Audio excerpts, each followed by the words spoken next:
So, really popular recently has been Kumihimo, which is the Japanese word for like a gathered braid. Really nice to do with all ages, super simple to have in your handbag or carry around with you because it just requires this foam disc. So in this kit, there's going to be 4 different colours. So I'm just going to pop those away for now because I've actually prepared some string before. And then the length that you need to cut depends on the item that you need to make. So I've prepared this length for a bracelet because it basically needs to be 3 times longer than the finished product. So if a bracelet is this long, then I've prepared that 3 times longer. If I wanted to make a necklace, say this long, I would need a piece that was 3 times longer. And then when you've cut your one piece, you need to cut 7 more, so 8 in total. So I've gone for these shades of green and blue. And then you just do a simple knot to gather them all together to get started, okay? So that's it. Try not to waste too much because this will ultimately go in the bin. So we need to make sure that we're maximising our braiding thread. So pop the knot into the disc, the side, so that you've got the numbers facing up. And then you need to spread the colours over all these quarter lines. Now, if you get really into Kumihimo or you have a specific pattern in mind, you can have a little look online because there are actually ways of laying out the 8 threads so that you end up with a specific pattern. But I'm just going to go random because I find that however you do it, it looks really beautiful. Anyway, now here's the process, okay? So we've got number 1, we'll put that at the top. I rarely use the numbers after this, but for now, just for the instruction, I'll start with this. So you've got these 2 pieces either side. I want you to take the right hand side one, and only ever keeping right on the right side is taking it from top to bottom. Okay, so you never switch from right to left. It's always right down to right. Then you should have 3 threads at the bottom.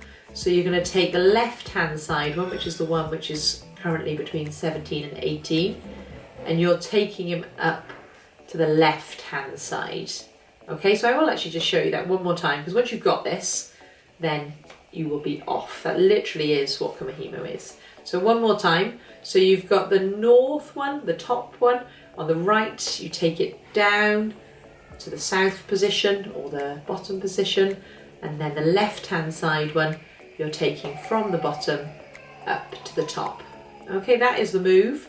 And then you follow these arrows, so you're going to rotate it 1 quarter. So now you should have the number 9 on the top. And then we're going to repeat. So the top down to the bottom, on the right side, the bottom up to the top, on the left side, rotate. So I'll just speed things up so you can see. Obviously I wouldn't normally do it in this position. I would normally be comfortably sat like this.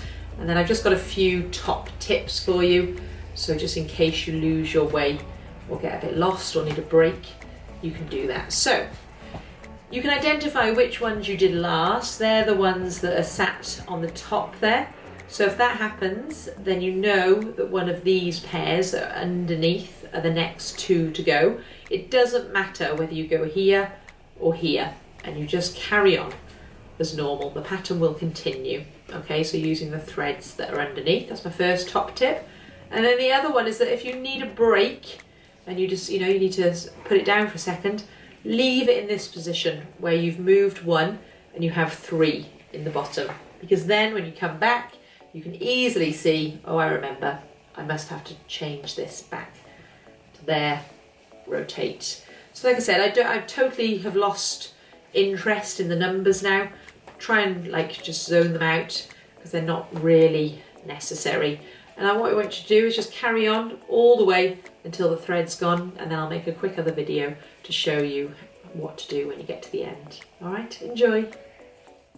Okay, so 10 minutes have gone by and I can no longer go any further. Plus, I've had a little check and it's a good size for my wrist. Okay, I would always suggest give it a little bit of a stretch, because you don't want it to stretch after you've finished it, and then it won't fit you anymore. So you've been given a little bit of craft wire. This is enough for 6 pieces, so maybe cut it as soon as you get it into the 6 pieces, which would be about this long. So they should be about 6 or 7 centimeters long each. And then, well, first we'll release it from the foam disc. So I'm taking the 2 pairs of lower ones. So these are the ones I've done most recently. These are the ones that I haven't done for a while. And then I'm just going to knot those to the top, and the same for the next pair, so it's released. And then you're ready to make your next set. That's that. So my little bit of wire,